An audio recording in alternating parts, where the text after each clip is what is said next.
All right. Well, look at that. I was about to post it on the forums, and I'm too late. I've already started. But I can switch over to Reddit.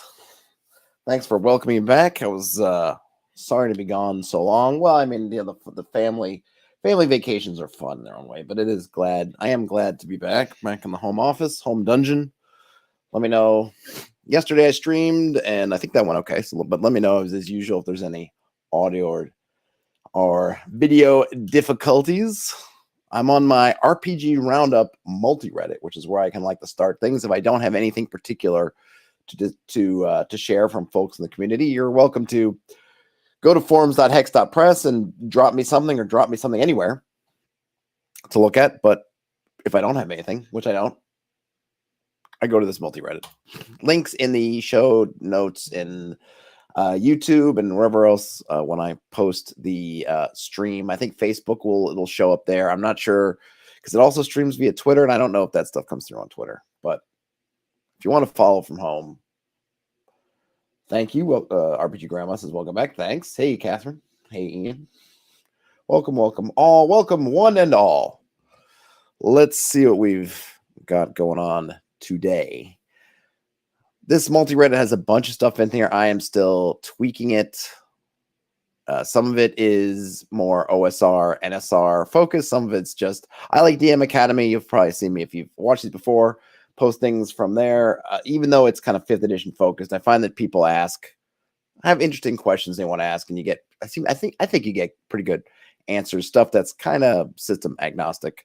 Though I'll try to call it out if we're looking at something that's kind of 5th edition focused, because of course I think that changes some of the background around the question, some of the context kind of changes.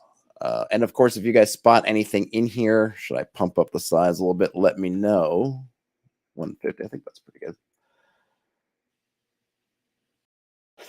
Catherine says that indie RPG recommendations officially burnt them out on hearing about Shadowdark months before its releases. What is Shadowdark? See, things, I'm not paying enough attention to some of that stuff. I do agree, though, that you can get, I find that there is the overload. And listen, I understand why. I think when I get around to marketing something of mine, I'm going to want to get out the word and get out the word again and get out the word and do all that.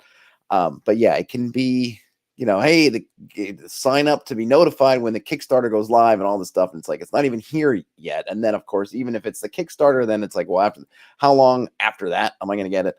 I do kind of wish more folks, especially if you're established and you don't really need, I've said this before, I've gone on these little Kickstarter rants, right? The whole point of Kickstarter originally was to give folks who didn't have the means to kind of seed their own projects, to seed them and then go, hence get the Kickstart. It was the original concept anyway. It was not about established companies or people who have all that to do that.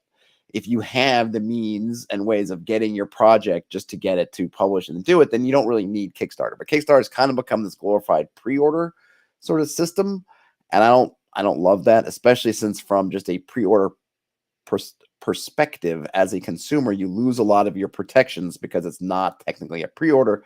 Technically, you're kind of donating with sort of a wink, promise, not promise to get material, which means if things go sideways, there's not that much you can do to get your money back because it's not actually a pre-order. So, but for smaller folks are usually posting an OSR. Like Kickstarter is good, but I think that for me anyway, once you've kickstarted a few things and you've got things going, like say, or someone like, if you're someone like Matt Colville who has whatever, I feel like Kickstarter is not really supposed to be for you, but it's moved on from there. Cause I mean, forget Matt Colville, giant corporations use Kickstarter now. And it's kind of like, I don't know what it's supposed to be, but I'm not totally on board with that.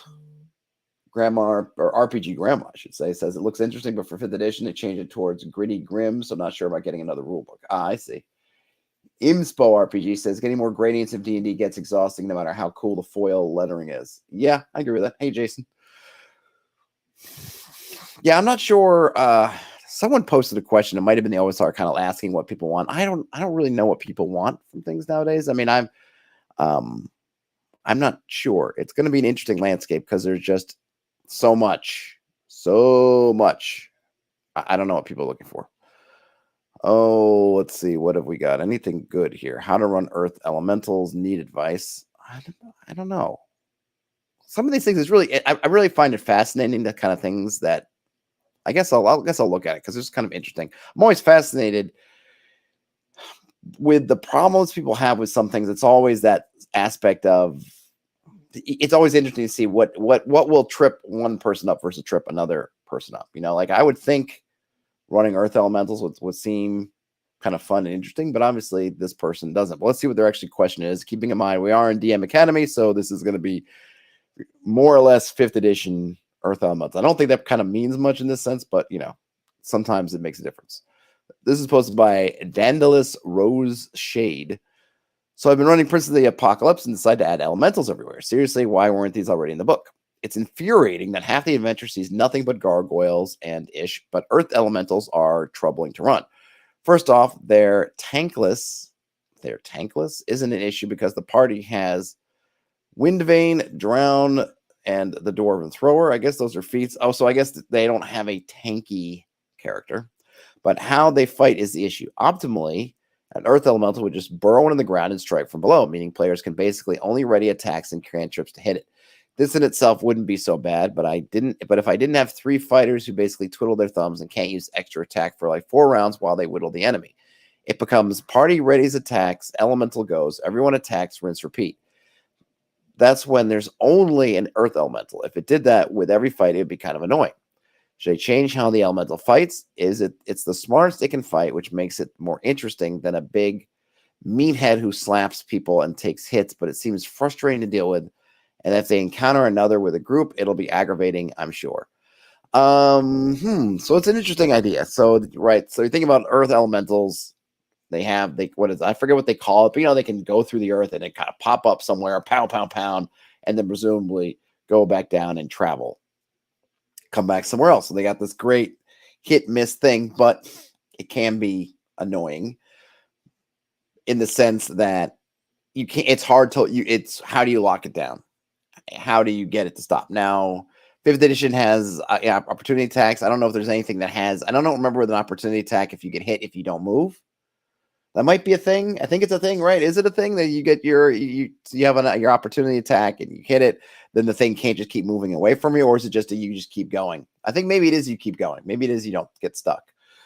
So if you don't get stuck, then it's just dropping down, doing that, dropping up. I think it's an interesting puzzle for the party. It is one that if all Earth Elementals are going to do the same thing, it would become annoying encounter after encounter after encounter. But it's kind of a neat puzzle in an underground space where the thing can literally come from anywhere. You could play with 360 degrees worth of space in terms of in a tunnel in a room, or it could be dropping from the ceiling and just flatten on top of you. It could come out from the bottom. It could come out from the side. Like that seems to be pretty neat.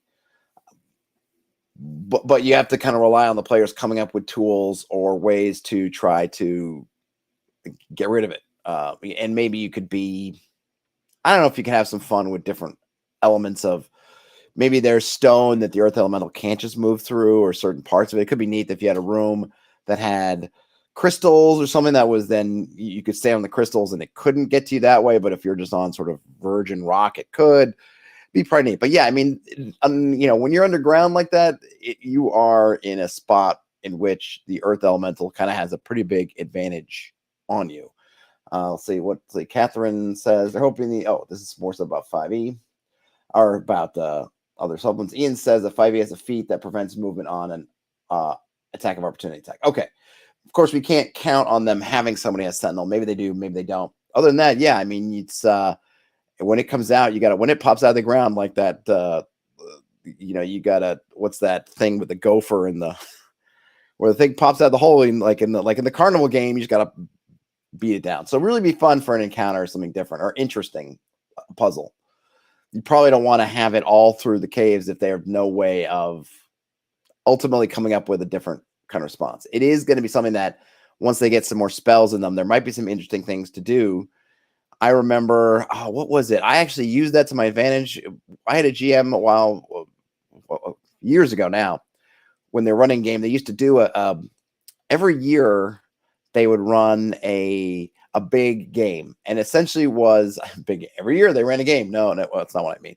They would run a tournament game, And these tournament games often pitted all the players against everybody else, right? It was everyone against everyone. Maybe they did teams. There might have been teams every once in a while, but a lot of it was everyone's on the board, and they would give us some amount of. You get this email saying, "Okay, the tournament's going to be on this day," and it was an all-day affair. This was you get in, you show up at 10, and if you're lucky enough to be around towards the end, you're leaving at 10, and you could prepare usually a higher mid to high level character, and everyone was kitting out all kinds of stuff, and you don't know what the tournament's going to consist of. It was kind of these crazy things. One time we showed up and he basically had his dining room table, and had a battle mat spread out over the whole thing, and there were just creatures everywhere. And there was this weird thing if you could hop in different creatures' bodies, and it was kind of interesting because if you did certain maneuvers, you could jump into another creature, and you're trying to figure out like, which creatures are really strong.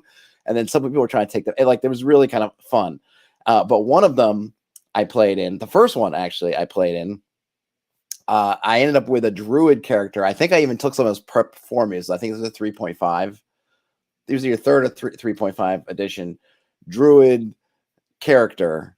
And I ended up winning because there was, at the end, there was either was it something that I had transformed into, wild shaped into? I don't remember, but essentially it was like a Thakra. And it had the same kind of earth elemental sort of earth swim, and I was able to use that to win at the end. So, and it ended up being in that situation powerful because at the time, I think I can't remember exactly what happened, but at the time, nobody had the thing to counter it.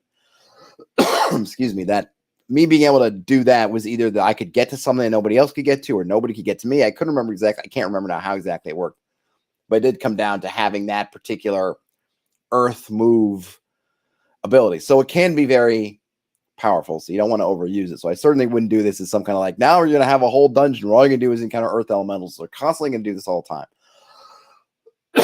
But to jazz up things as a kind of a puzzle, or like I said, use the environment. Think about how different areas of the environment might be immune to this. So then you have the puzzle of, if we stay in these crystalline areas, it avoids the earth elementals, but maybe there's some other trouble. Again, that's the fun.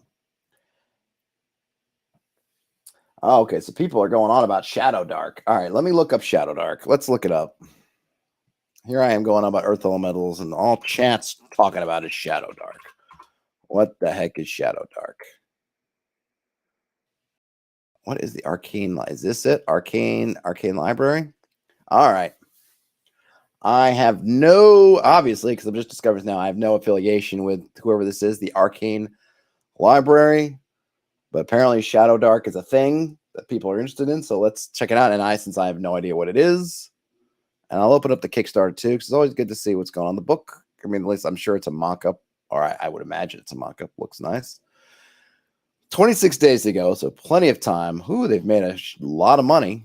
Good on them. What does it say? A pulse-pounding dungeon crawl with teeth, says Professor Dungeon Master. Okay, I'm not familiar with Professor Dungeon Master, but I presume they got a lot more followers than I do.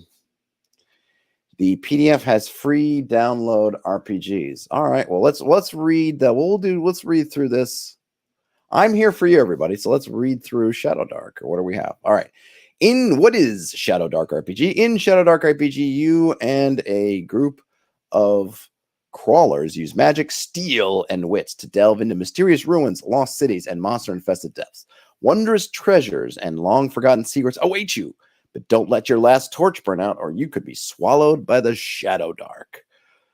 Some nice-looking art. 5e players will find that they've been waiting for, an intuitive and complete role-playing game that serves as a seamless bridge into the heart of the old-school Renaissance. Okay, so it's kind of going for a 5 torches deep niche. The folks who are on 5th edition that want an OSR vibe in some way.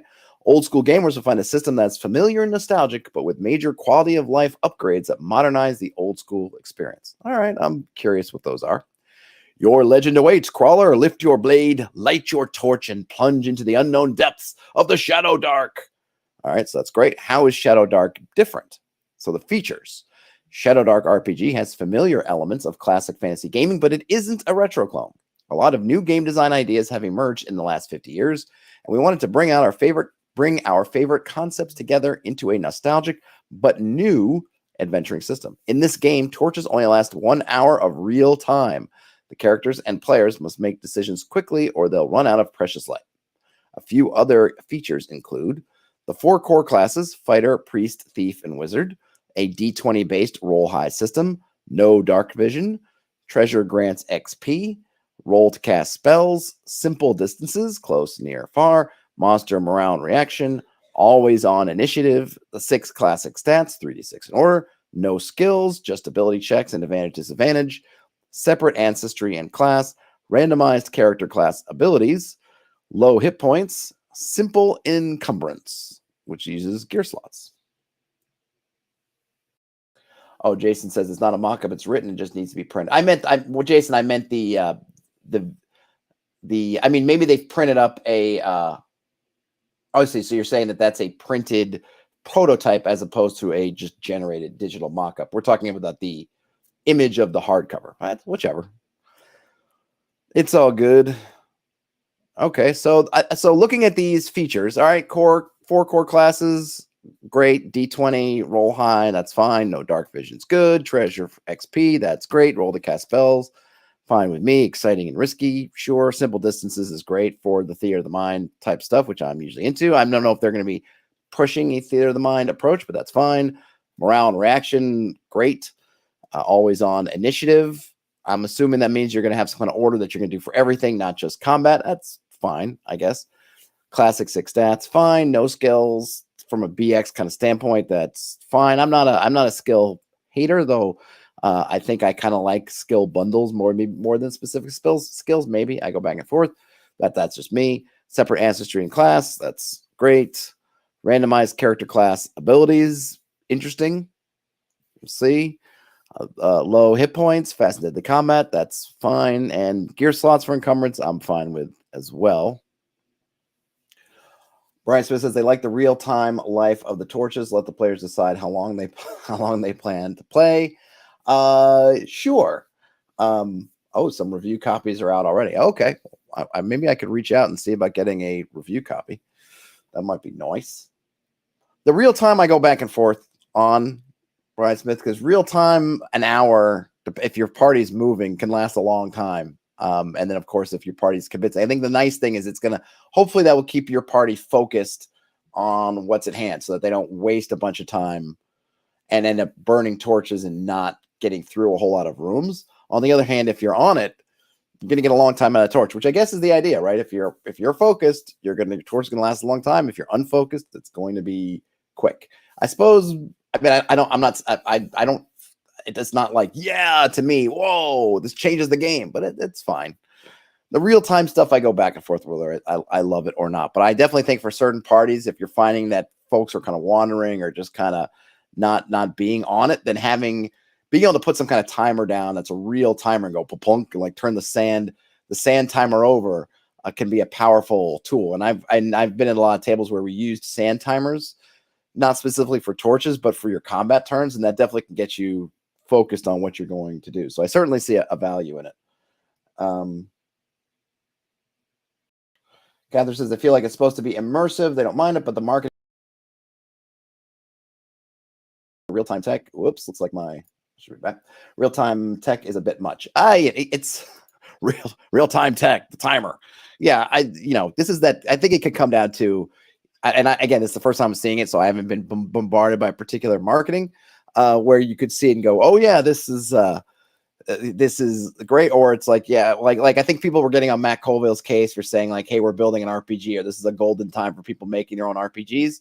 Kind of like we're doing it, and no one's been doing this before. Or no, it was that we're making an RPG and we're going to put out sort of updates and kind of in real time on Patreon. Isn't this new and novel? And people are saying, no, you've discovered this thing of building your own RPG and doing it kind of modularly or sort of in bits that go on to Patreon. No, you're not the first person to do that. People have been doing this for a while. New to you, not new to everybody else. Mario Smith does like that will get their lazy party moving. Yeah, I could see that. All right, so there's the premium Shadowdark RPG core. This is the extra fancy version, silver foil. Okay, I don't care about that stuff. We have, let's see. So, okay, here we go. So we do have a quick start, which I will, okay, got to go to RPG. Let me, Okay, I got to go through drive-through to get it. Am I logged into my drive-through account? No, I am not. Now I'm going to have to go back and get it. Couldn't you take me back to the page I was at before? Yeah. Yeah. Check me out. Confirm drive-through. Let's go. All right, so we have 3 things here in this: a Game Master Quick Start, character maps, and a player Quick Start. I'll just download some stuff. Yeah. Download some stuff. Okay. Okay, got that stuff. All right, we'll come back to those, but I got them in the tank.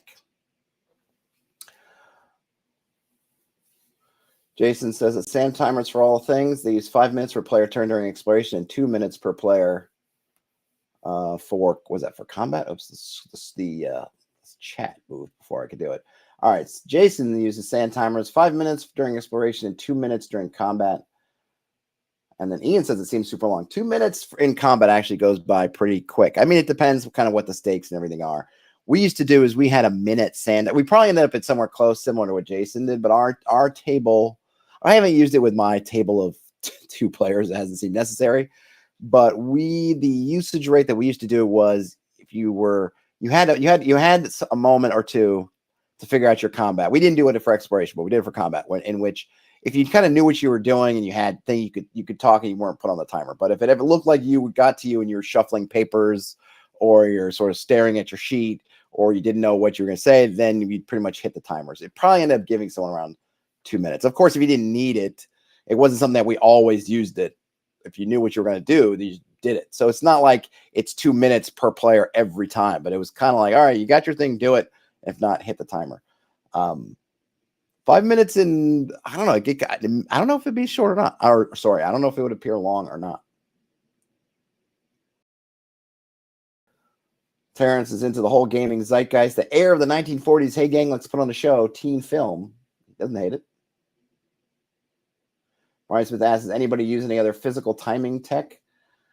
Love sand timers, but there's anything else burning an incense. I mean, what was it, that 7 candles game? I think was it called that, the kind of candles thing going on. It's not quite timing, but you had that Jenga tower, and I forget whichever game that was. Sand timers are good and they're kind of fun. And if you're in a your physical place, they're great because putting that sand timer works. I'm sure there are any other kind of digital timer will work, but the sand timers is kind of nice. And it's almost, and of course, you're playing a fantasy game. It feels like almost it's thematic as well. All right, so we got going back to Shadowdark. We downloaded the guides, which we will look at. 2 68-page guides, 1 for the players, 1 for game masters, 8 first-level characters, an expansive first to third level dungeon crawl called the Lost Citadel of the Scarlet Minotaur. That does sound a bit like was a randomly generated name, but I don't hate it. I'm all for citadels and minotaurs, and the scarlet is great as a color. What else have we got here? We got a game master screen, Cursed Scroll zines, also 68 pages each. And looks like there's 3 of these going already. That's cool. 3 mini adventures, 8 character cards. And then we get to the pledge levels, $29 for the core rulebook, which is this is PDFs. This is so it says digital edition. All right, the digital edition, $30 essentially. And then the complete digital edition, $55. $59 for the core book, $79 for the premium core book, which includes all the physical and digital stretch goals. And then everything is everything with the normal or regular standard, $109, and then premium everything, $129. And then you get even something more with something legend. Oh, it looks like you get 2 copies of the books. Okay. How are people feeling? What are people feeling? Chat today is just going, you guys are just going faster than I can scroll and find. So let me take a sip of mint green tea spindrift for the working man. How are people finding this price point? I feel like given, say, what you get with, say, your average 5th edition book, which is expensive, $59 is not far off. And given that these are obviously, well, I mean, there may not be a small publisher at the end of it, though they are at the start, given the kind of scale involved. It's probably $60 for a good sized book. And that includes all the physical and digital stretch goals. It's not a bad deal at all. If you just want the PDFs, $55. I feel like for $55 is everything complete. Okay. So these things are not included in the stretch goals, I guess. These are just extras. Okay, Jason says they are an established 5e adventure publisher. Okay, cool. I'm not familiar with them at all. I don't know, it doesn't seem like a bad deal. Let's take a look inside the Shadowdark. Let's see, where are my downloads? Downloads. Should we look at we'll look in the player quick start first. I'm just going to open this in my browser, so it's not quite as excellent an experience as if I were opening it up in Acrobat.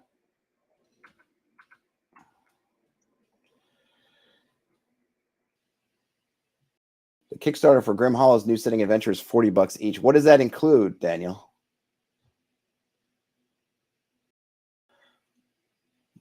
It's always, kind of what you include. It's hard. I find it really hard to price these things out, actually. But I'm curious. That's why I'm curious what you folks think of it. Nice cover. So this is the quick start guide. You get some items, gear slots. You can carry a number of items equal to your strength or 10.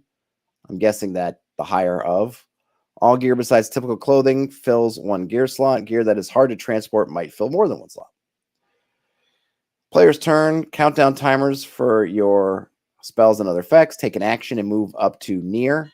Split up in any way. Move near again if skipping an action. GM describes your results. And I guess this is working for everything. Whatever you're doing it. I'm curious to be if in the this seems to be, they said specifically dungeon delving. This maybe need to tweak this a bit for wilderness. I would imagine. I don't know. Maybe not. Maybe you're just stretching out those time frames. But you're in charge. First thing you do, it definitely feels like it has a little bit of a board game influence, which is fine. Like if you ever played a kind of a board game that's more complicated, like sort of your more modern games and not something like Monopoly, that's usually what you do is you have your card or something that tells you, okay, and then you have like your turn comes up and sometimes there are these things you do on your turns. And one of them, okay, you move your kind of resources, either gaining resources, maybe you're spending resources, you're kind of ticking everything down. So it seems like kind of what you're doing here. All right, tick down your timers. You're keeping your timers for whatever spells, effects, whoever maybe is carrying the torch, maybe. I'm not sure, whatever you're doing just 1 hour real time, so that torch probably doesn't matter. But okay, move it down, move the peg down, put a cross or whatever, and then take your action. You can move or move again, or double move, and take an action, and then we see what happens. Great, fine. Let's see. Goodman Games has a big monster book coming out that looks cool, says RPG Grandma. Jason says some heavy actual play hitters played one of her one-shots at the Roll20 con. Were they good? Jason, is this you talking about this game one-shots or one-shots for Grim Hollow? I can't tell. Ian says that I think Shadowdark was priced, not expecting to sell as well as it is. On the other hand, those nice-looking hardbacks with ribbons are pricey. Yeah. People do, like, there is a certain fetishization in the RPG space with books and stuff, but I'm as someone who loves a really great looking book. Oh, Brian Smith says that anyone use a cribbage board to take down timers. That'd actually be a really good idea, Brian Smith. I think you may be onto something. Oh, Jason's talking about this game. Okay, how did the actual plays go of this game, Jason? If you watched or listened to them. Looking back here, we have difficulty classes. Easy is 9, normal 12, hard 15, extreme 18. Remember, using D20, you want to roll high. Distance and movement, close is 5 feet, near is up to 30 feet, far is within sight. And then we just have some standard stuff for climbing, falling, moving through, and swimming. Morale, enemies who are reduced to half their ranks or half their hit points for a solo enemy flee if they fail a DC 15 wisdom check. Large groups make one check using the leader's wisdom modifier. We have for dying, there's a death timer, 1d4 plus con modifier rounds, minimum of 1. On your turn, you roll a d20. On a 20, you rise with a single hit point. There's a stabilization, and let's see, we have some spell focus. Can't cast other focus spells while focusing. I guess this is like concentration. They're just calling it focus. Make a spell casting check at the start of your turn for the spell. Success, the spell stays in effect. Failure, the spell ends. If you were focusing, you do not lose the ability to cast that spell. Okay, that's interesting. And then distraction, immediately make a spell casting check to maintain focus. Got a blank page. Got the table of contents. I'm more interested in I don't know what I'm interested in reading about this in particular. We just read what is it, what defines it, so I'm not going to go through there. I feel like they're going for something pretty interesting in terms of really codifying the kind of dungeon crawling experience that you're always going to be in initiative. I'm not sure I love that or not. I don't know. Maybe I'd have to watch an actual player try it myself. It is certainly so. I guess here's what I would say. Just again, having not experienced this, I think what would be the pluses of having initiative all the time? Pluses are you're going to make sure everyone's going to get accounted for. No one's going to feel left out or unheard or alpha gamed because someone's making all the choices and the party's falling around because you're going to come to everybody. What do you do, player A? Okay, I'm going to move to the wall. I'm going to search it. Great. All right. And we'll figure out what that is. What do you, player B? What do you, player C? What do you, player D? And you kind of get that regimented from each player to each player because you're kind of going in essentially an exploration turn, much like a round of exploration, much like a round of combat. You're going to go around the horn and then tick down to everything else again, which would work very well with the 10 minutes is one exploration round. And then everybody could tick down their timers, and we'll see on the GM side what kind of stuff they have. You might be tracking for that. And then you just kind of go round and round like that. I kind of like it when so the other part, I guess where maybe my con to that for myself is I kind of like outside of combat where it's a little bit loosey-goosey. It's more like a free-flowing conversation, and it's not tick, tick, tick, tick, tick, tick kind of thing. That's me. Probably, though, I think this would work well if you have a bigger group. Everybody kind of knows what they've got. They know the time. I almost think like I think it was Jason who had the thing of like having a 5-minute stand timer, like just hit it for everybody. Boom, you go, you go, you go. And if we'll see on the DM side with some of the tools, if it is really dicey and dangerous and tense, that every one of these feels really important and that there's real drama in each one of these turns. And I feel like that's going to work out really well. Whereas if it's less of that, then I think I might feel that it's a little bit too regimented for me just as a start. But, I don't know.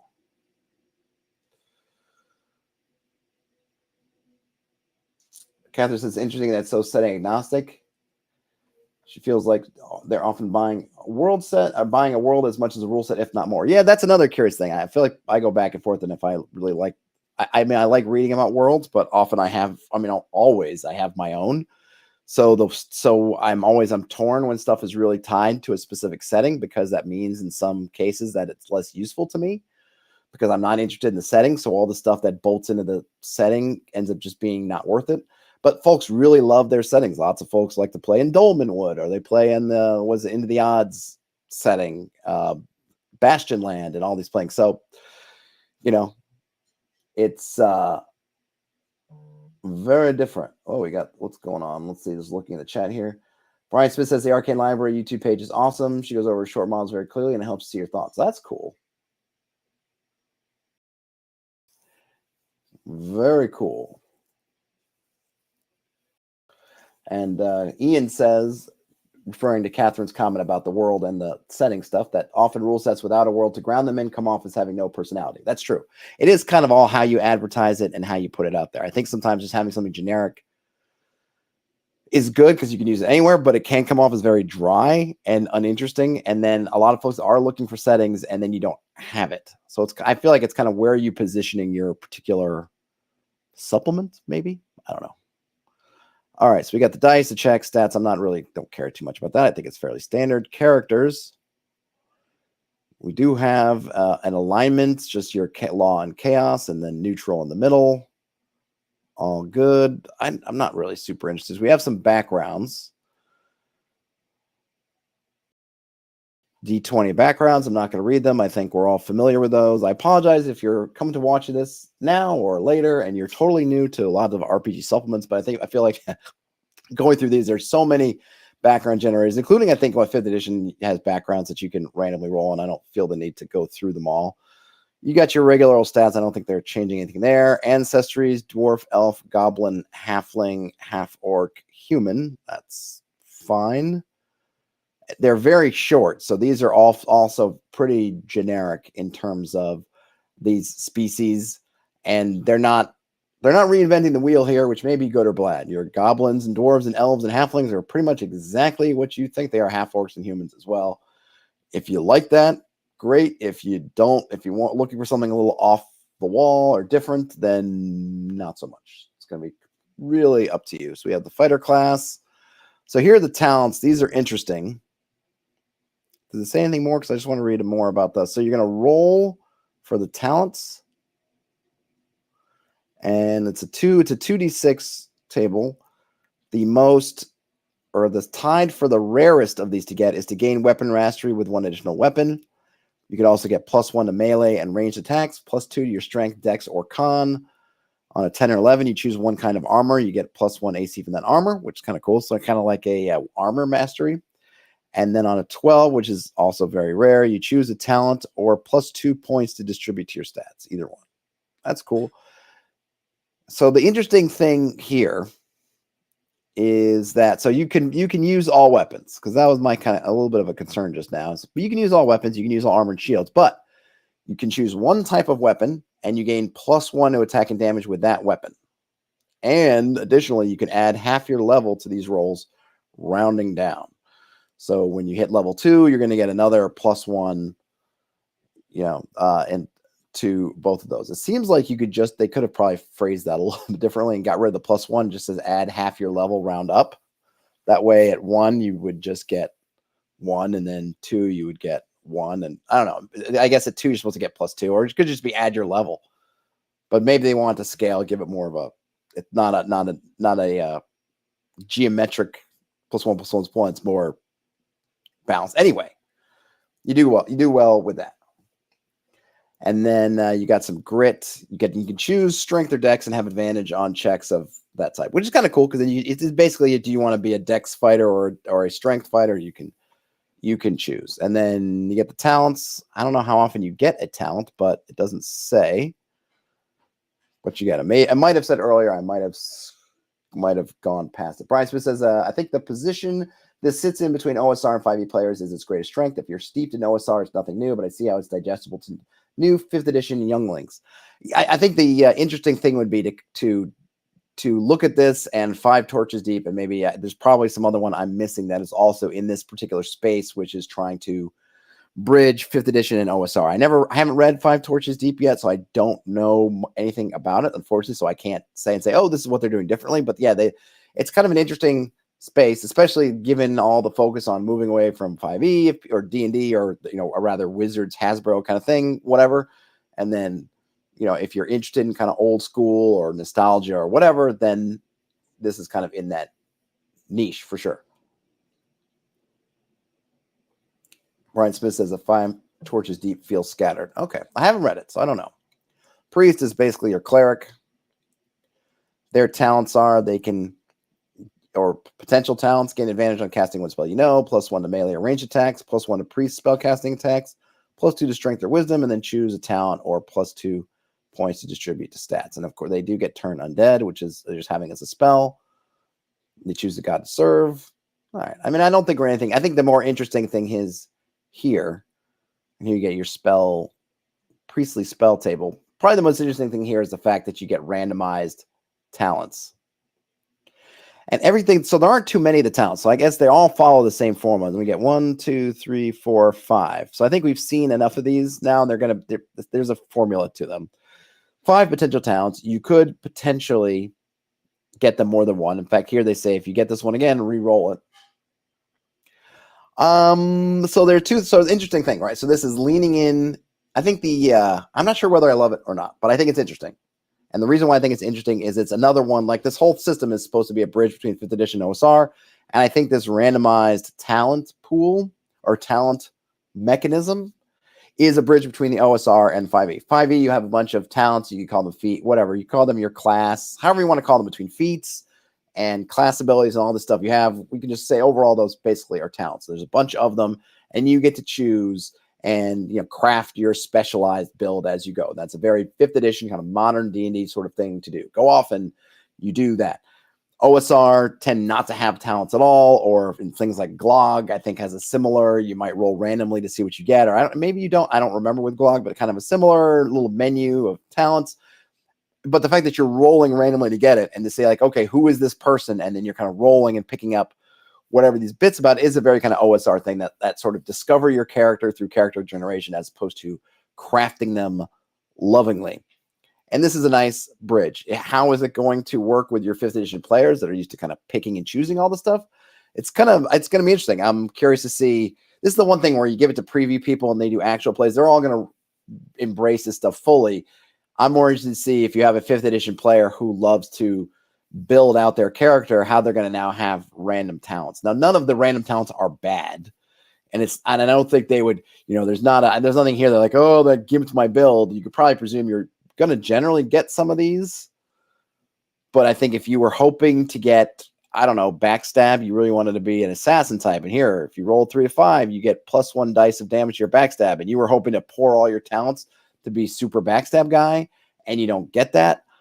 I guess that's disappointing. I suppose there is an element which is just inevitable that you could get I don't want to say unbalanced character, but one that's just kind of a mishmash because they just have a little bit of this, a little bit of that.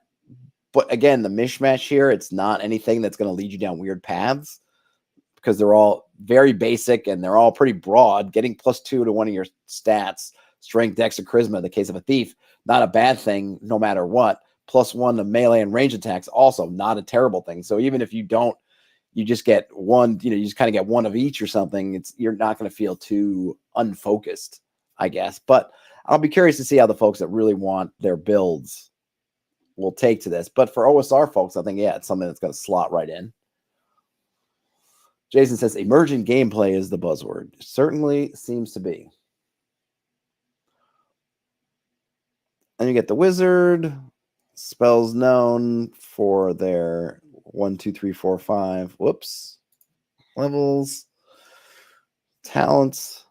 That's great. Now we have titles. Here we go. As you gain levels, your title changes to reflect an increase in your fame or infamy.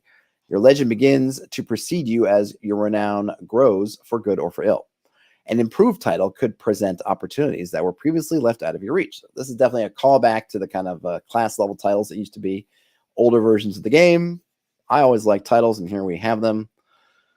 Oh, I like that they changed. This is kind of nice. I like this touch. So depending on your alignment, you get different titles. So you go from lawful. If you're a lawful fighter, you go squire, cavalier, knight, thane, lord, or lady. If you're chaotic, you go knave, bandit, slayer, reaver, warlord. And if you're neutral, warrior, barbarian, battle rager, war chief, and chieftain.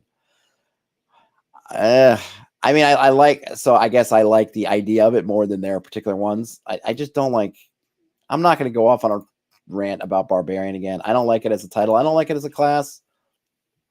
It is very generic, and this is very generic, but still, I don't like it. Bandit's kind of interesting.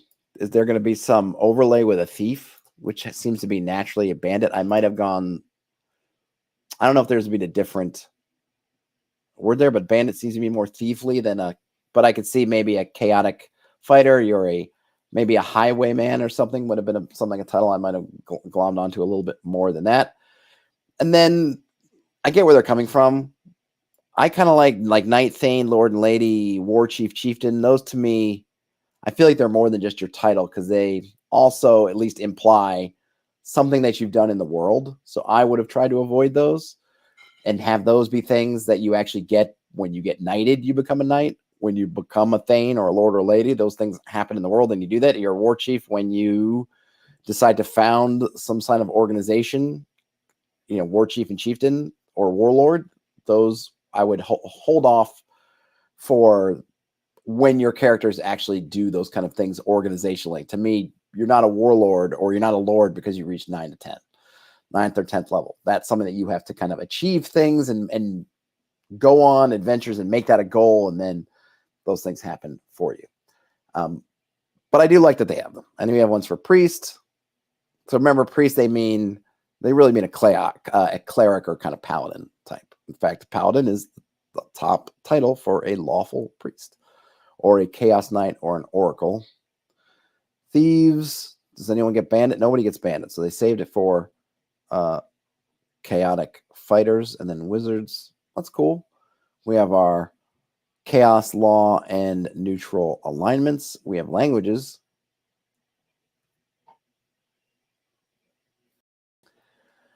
Oh, RPG Grandma says that if you wanted your alignment secret, then this would clue folks in. That's true. If people start calling you,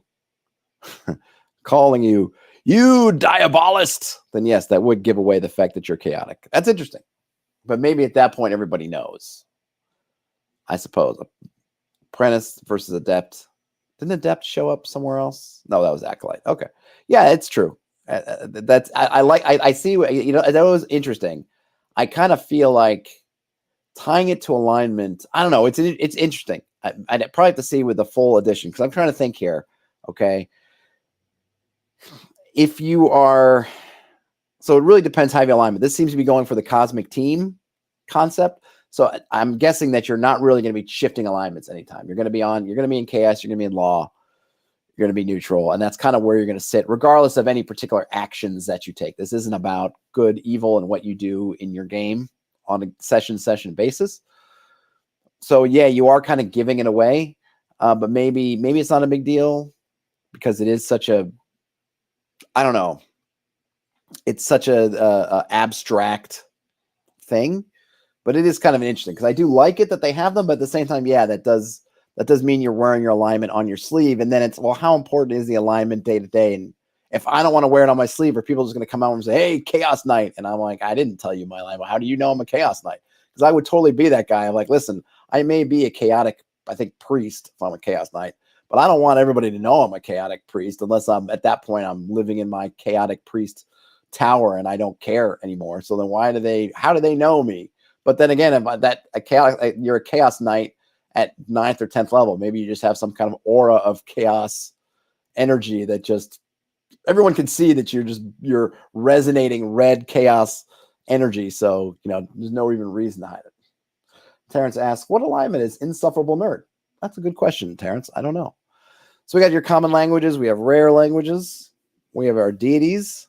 Saint Taragnus, lawful, Geed or Getty, maybe.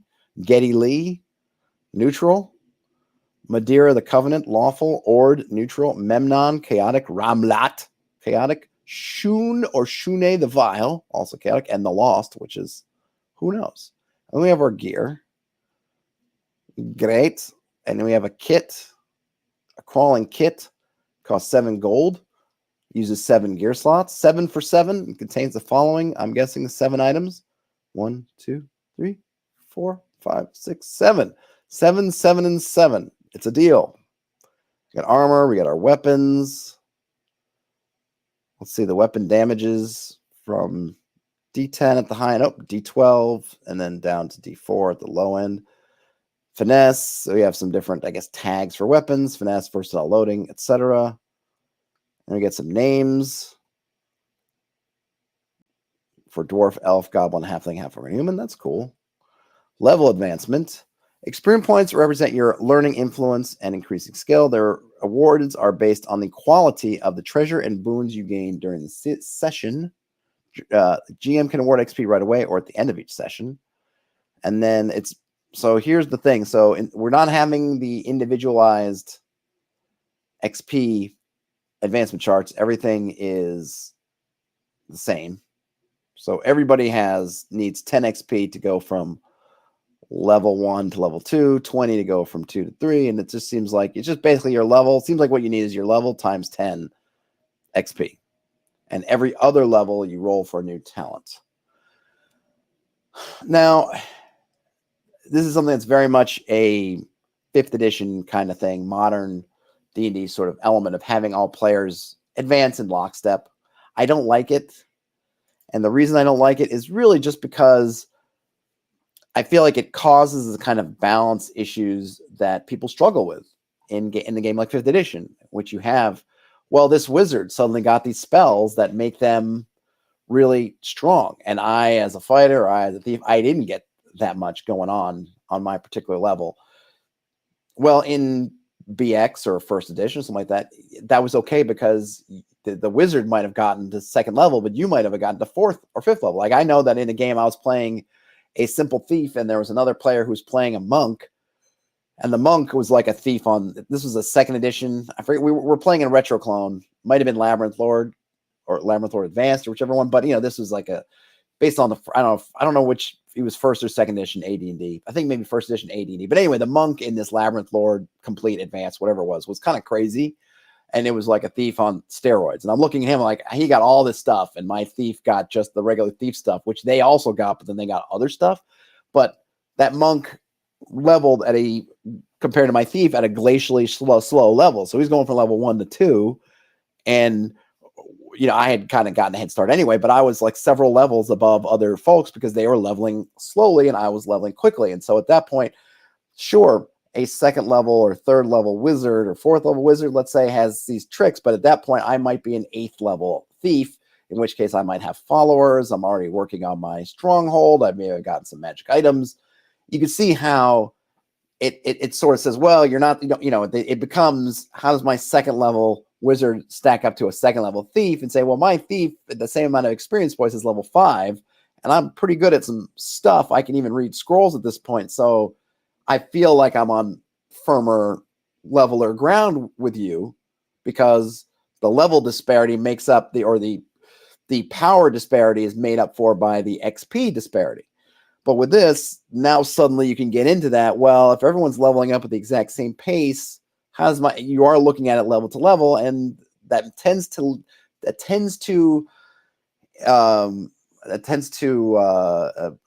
prioritize the folks with magic, because magic, you tend to get access to all kinds of craziness that you don't get as a fighter. You just don't. Oh, my fighter, I'm better at hitting things with you. Yeah, I'm casting Dimension Door over here. And maybe this is one of the things I wish that they would have gone with the OSR thing, because then you just don't have to worry about the balancing. Because now I'm not even spend the time going through it, and I'm not even good at it if I was going to try. But now it opens up that kind of modern thing of this sort of balancing act of what each Ancestry Plus class do at every single level, as opposed to being able to be a little bit loosier-goosier, just saying, yeah, I'm just going to bump up the XP requirements. And therefore, if this class is maybe a little bit light on extraordinary powers, I'm going to let them level up quickly, and then that'll be the balancing factor. Catherine says they think their solution is to nerf spellcasting. It is roll to cast. Well, I don't know how the roll to cast works. Do you lose your spell? Is it a spell slot roll to cast where you lose your spell slot if you fail to roll? I'm not sure. It's just look, it's all great, but I just think that you could have avoided having that puzzly bit of it. If she's cool and the mechanics work out, that's great. But I just kind of like not having to. I guess I just like having to dodge that whole thing by just saying, yeah, I'm just going to make the experience. I get it. Wizards are strong, so you know what? I'm just going to have them level up slowly. RPG Grandma says that they believe in roll for casting. Yes. Ian says, sounds like you're doing balancing either way in terms of your XP. Yes, I think but I do think that it's not as, I can be more loose with it, because I can kind of look at, like the thing people say, let's say about take Eric Cockers, right? You can say, okay, Eric Cockers, they get to fly. Fly is a 4th level spell that magic users get at 5th level. Great. So then if Eric Cocker, let's say, was a class, I can look at it and say, well, you get it at 5th level. So I can kind of do 5. I can figure out some kind of balancing mechanism there. I mean, it is all balancing, yes. But I feel like, me personally, that when you are doing level to level, there's a lot more focus on that balance. Whereas even if the balance is kind of off, but you're level 3 and I'm level 5 kind of thing, I feel like it's not as evident to the players. It's not as like the focus isn't there. But when you're all doing it together and you're all like at the same thing, I feel like it puts a more of a which I think is true, because I don't think people, I don't know. I think there's definitely been more of a, and though it may be something other things, I think there's people argue more about this stuff now, and they do it in a very technical basis than they did back when. I mean, the quadratic wizard, whatever fighter's been an issue talking about forever, but I do think that putting on a level basis puts more of a focus on it. So maybe she's figured out the mechanics, how to make it more fair. I just think that when you make the experiences different, I just think it changes it a little bit. But again, this is just me talking for me. I do like roll to cast, and I use roll to cast in my game. And I got rid of spell. I got rid of all the I don't use spell points. I don't use slots. I use kind of a roll to casting, with essentially everyone has the same resource they can spend. That kind of, it's sort of in a sense, you exhaust you just get tired after a while if you're doing stuff. I do like it. But I don't know how balanced my approach is in terms of spellcasters and non-spellcasters, but it seems to work okay. I don't feel like the guy who can cast spells, the player who has a spellcasting class, does not seem to me go spellcasting circles around the other player who doesn't have it, which is all I want. And I haven't had anyone come to me and say, it just seems like, I feel like I'm left out or something, which is all I'm asking for at this point. Jason says she's been play testing for 3 years. Hope she's had any major balance issues ironed out. That's cool. I mean, there's, it's so one of the things that I guess, and this is not that this has stopped anybody from doing anything. As I'm just looking through some stuff. We got advantage, disadvantage, whatever. It also, to me, it comes into like the home brewing and being able to add my own stuff into it. If I were going to take this as a chassis and do my own things on top of, how easy it is to make stuff. And I find that when I have to think about balancing level to level, that's more difficult for me. But again, I'm just talking for me, because clearly 5th edition, which I find annoying to try to figure out some of that balance stuff, and people will point out every little incongruity in your leveling charts, people have made all kinds of stuff for. So it's not like any of these things are insurmountable, even with a complex system. And this system seems to have become more slim and trim. Perkins says that roll cast helps with miscast and critical cast and varied narration spellcasting. That's true. Luck tokens. You get a luck token. I feel like that's inspiration. You can have using your stats, making checks, opposed checks. I think these are all kind of roll, right? You're rolling using your attributes. That's fine. Time. So time, we're using real time. Turns is a player's moment, and a round is when every player's taking their turn. Time passes. Every moment in the game doesn't have to be accounted for in real time. For example, if the characters want to spend 10 minutes examining a roll from top to bottom, the GM and players can agree that time passes. When time passes, the GM and the players move any timers down by that amount.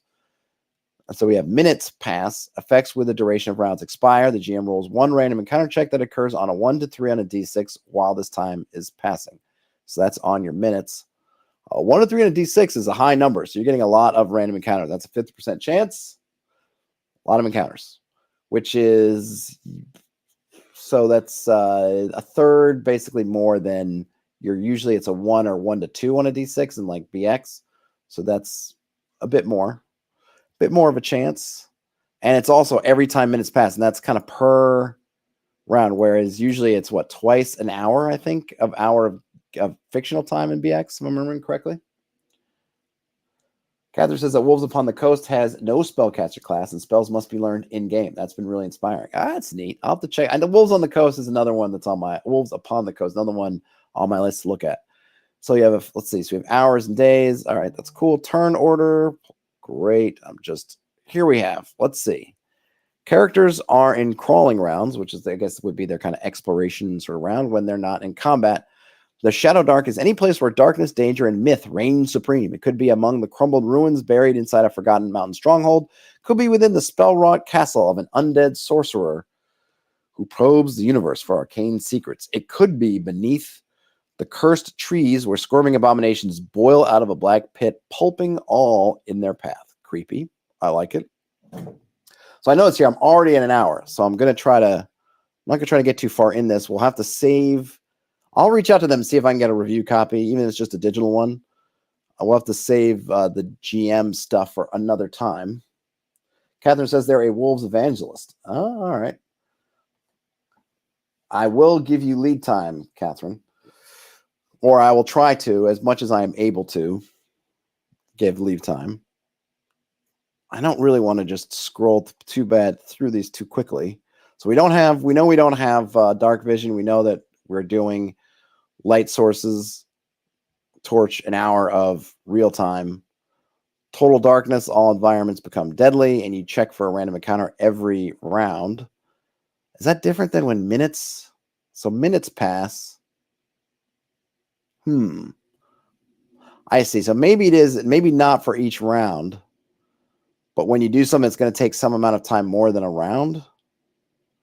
Then you roll for a random encounter. It's a little unclear to me. But all right.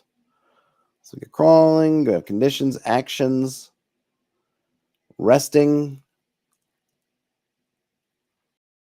So injured characters can rest to recover from their wounds. To rest, a character must consume a ration and sleep for 8 hours. So you're probably not doing that in a dungeon. But maybe. Oh, well, yeah, I guess you can. Characters can rest anywhere, but doing so inside a dungeon or perilous environment carries a high chance of failure due to the risk of random encounter. While the characters are resting in a dangerous environment, the game master checks for random encounters using the overland travel cadence. If it's an unsafe place, you check every 3 hours. If it's risky, you check every 2 hours. If it's deadly, you check every hour. All right, so that seems to be kind of more in line with your sort of BX standard. Jason, enjoy your work, but glad to know you're still listening. Let's see. So we have stealth and surprise. You can hide and seek. Did we pass by thieves? I didn't remember any particular. I was going to scroll back really quick to look at thieves. Did thieves have thief skills, or I should have paid more attention to that specifically to see if they did. Here we go. Those are the titles. So I'm just going to read about thieves because it's important for thieves. You are adept at thieving skills and have the necessary tools of the trade secreted on your person. They take up no gear slots. You are trained in the following tasks and have an advantage on any associated checks. So climbing, sneaking, hiding, applying disguises, finding and disabling traps, and delicate tasks such as picking pockets and opening locks. Okay, so you just get advantage on those checks. So you're a bit better than everybody else, but you're not niche protected, so to speak, from those things. All right, so we got, let's see, actions, fine, resting, danger low, campfire.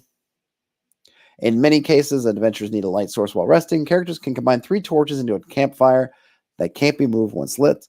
Campfire lasts up to 8 hours while at least one character remains near to it and casts light out to a near distance. That's great. All right, so we had the hiding and seeking, detecting and surprise. So combat initiative, combat turns, your actions, melee attacks, range attacks, casting a spell, improvising, or multitasking. Damage, you can choose to knock a creature unconscious instead of killing it. If you reduce it to 0 hit points, a critical hit, you roll a nat 20 on one of your checks. And crits here are you double weapon damage dice. Spell, you can double one effect, I assume of your choice. That's kind of cool. If you get disadvantage, if they've got kind of there's like a little bit, what was it called? They have some kind of cover.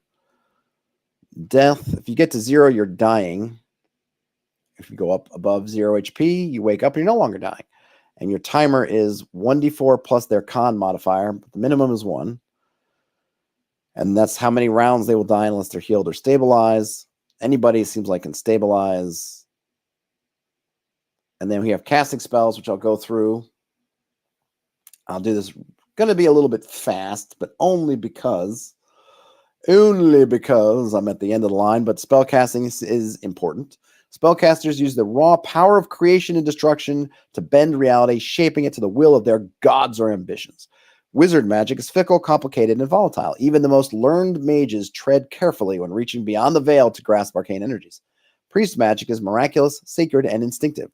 Priests who offend their gods might lose the ability to cast spells until they can undertake penance. So casting. When you cast a spell, you invoke magic to cause an effect. Casting a spell takes your action. Characters with the spell casting talent can cast spells.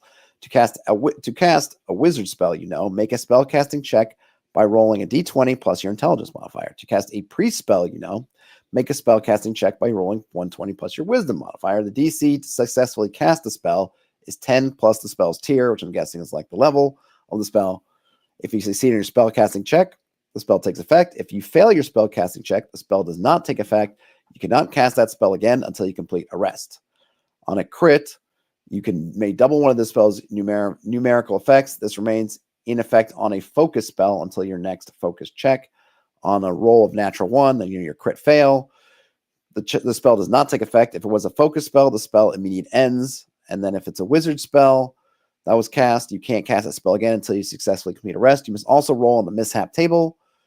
If it was a priest spell, your deity is greatly displeased and revokes its power. You can't cast that spell again until you complete ritualistic penance to your deity and successfully complete a rest. And then penance. The GM determines the exact nature of the penance you must undertake based on your deity and alignment. Penance requires a holy quest, ritualistic atonement, or a material sacrifice that you donate or destroy. Inadequate or subversive penance, such as donating your sacrifice to a party member, only displeases your deity further and makes the spell loss permanent. Wow, so you don't want to piss off the deity. That's funny, though. They're kind of giving that, because that would definitely be someone's loophole.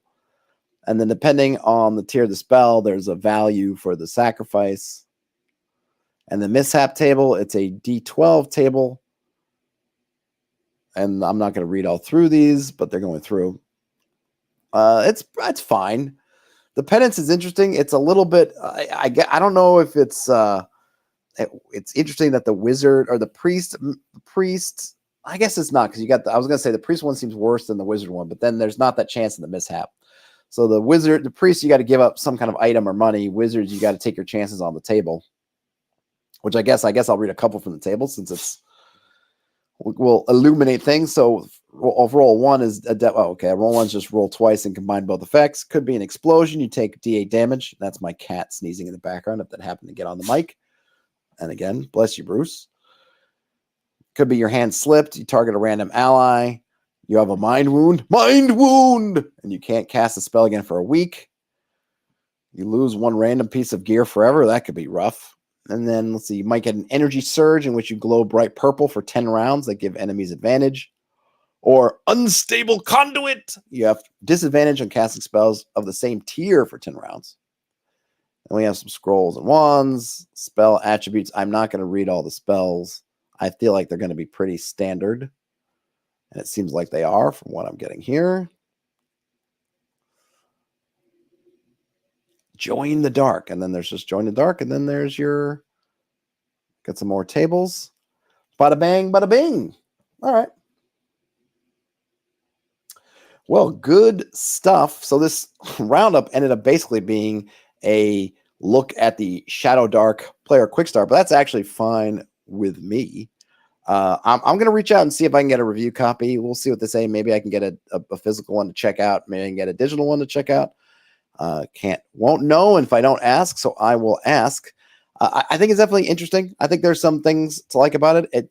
It feels very well put together. It feels very streamlined.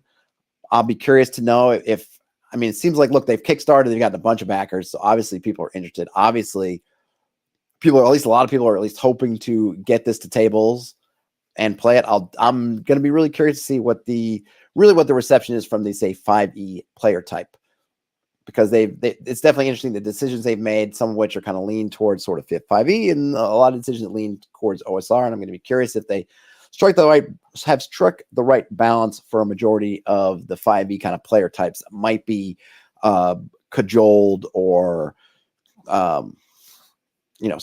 put into a game, or people are trying to get them to play the game. Perkins says it looks great. Yeah, the layout is nice. Everything looks very clear. Everything's easy to read. Large font, or at least large type, it looks like to me, at least on this. I'm looking at a PDF that's kind of zoomed in, but it feels like everything. I don't know what size the pages are. I guess this is a quick start too, so it might be laid out. The full book might be laid out differently, because this feels kind of zine sized, but maybe not. I don't know. Maybe it's I don't think the book itself, at least I kind of feel like it would probably be a letter sized or larger pages, but this definitely feels like it's a zine size. Not sure. But yeah, it looks good. I don't have anything. I mean, I think there are decisions they made that I'm like, I don't know if that's a decision I would have made, but then again, it's not my game. Certainly nothing here that would make me run away screaming into the night. Everything seems pretty cool. I like what they've done. A5 size, like I always say. Okay, cool. You have successfully hijacked the roundup, Ian. Yes, but I'm glad to look at it. I'm always glad to see new things. And for some reason, I guess I'm always out of the loop on these things. So I appreciate. Oh, and I have a new Ian, I think, is already in there. I set up a feedback site, feedback.hexed.press. If you want to go and shoot me off ideas, shoot me off. Send me ideas. If you want to give feedback, if you have something like, hey, check out, you should go and read, you should go check out Shadowdark, then you can throw that on there and I will see it. And the reason why I set that up is obviously I welcome any interaction with you guys, whether it's in the chat, whether it's on comments, the videos, or everywhere. The reason why, and I'm going to write up the feedback. I'll actually pull it because I have it right here. That's my settings. So I'll go home, go to ideas maybe. Is the reason why I put it here as opposed to just using kind of things, and I apologize for having something else that I think it's going to ask you to set up an account that maybe they have single sign-on or whatever. I mean, it's powered by Frill. I did not create this myself. The reason why I put it in this format is this is very actionable for me. You guys can vote on things. You can comment on things. I can put things that are upcoming. So I could say to Catherine, hey, I've posted up the when I think I'm going to do, or I've posted up the thing for, what was it, the Wolves game. And I can Wolves Upon the Coast, and I can even add comments when I think I'm going to slot it in. And hey, this is working its way through. I can post ideas, and people can say, "Boo, that's a terrible idea. Don't do that." I'd love to have folks send some stuff and say, "Hey, check this out." So hopefully, folks will use it. And of course, you can give feedback and there's stuff you like about the streams or hate about the streams or other videos, or other things that I do. I want you to be able to tell me in a way that I can organize things, get the pulse of you fine folks in the community, and act upon them. So this gives away because I have this kind of view, and I can set things up on the roadmap where I can look and say, here are the ideas I'm kind of thinking about. Here are the things I've got planned.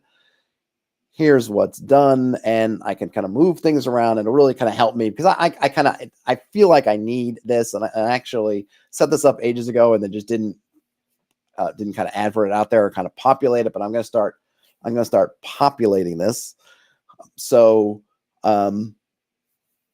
if you feel like it, go on and do that. Now, that being said, I'm not going to not read your comments or respond or get stuff from there. It's great. But if you can make your way over to here, it just gives me a way to keeping it all in a centralized space. Because sometimes I'll have something and I'll remember something like, oh, did somebody send me this on Reddit? Or no, wait, was it Twitter? Wait, what was it? A Discord thing? No, was it YouTube? And I'm trying to find the comment or find the thing or flag it. And I end up losing things and losing track of who, what, where, when. But if I figure if you put it in here, I'll have it.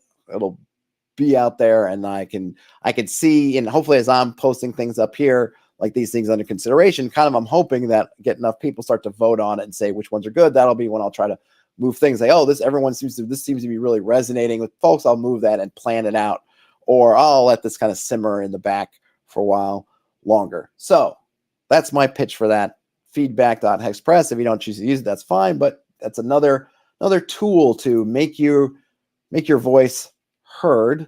Like I said, I'm going to try to get a hold of more Shadowdark to see more about that. In fact, I will reach out and I will throw that idea in here into the feedback. So I will try to get that planned out. I will have as you can see here, next week, I don't know which day yet. I'll do the Hex Crawling 101, the monthly Q&A, which is always fun. I have something else. This one is a smaller piece, so I don't know how much time it would take up. I'm kind of hoping I can dig up something else kind of small-ish to look at, so maybe I can do 2 in a stream and spend a half hour on each one. The Bazaar of Vice. So that's should be fun.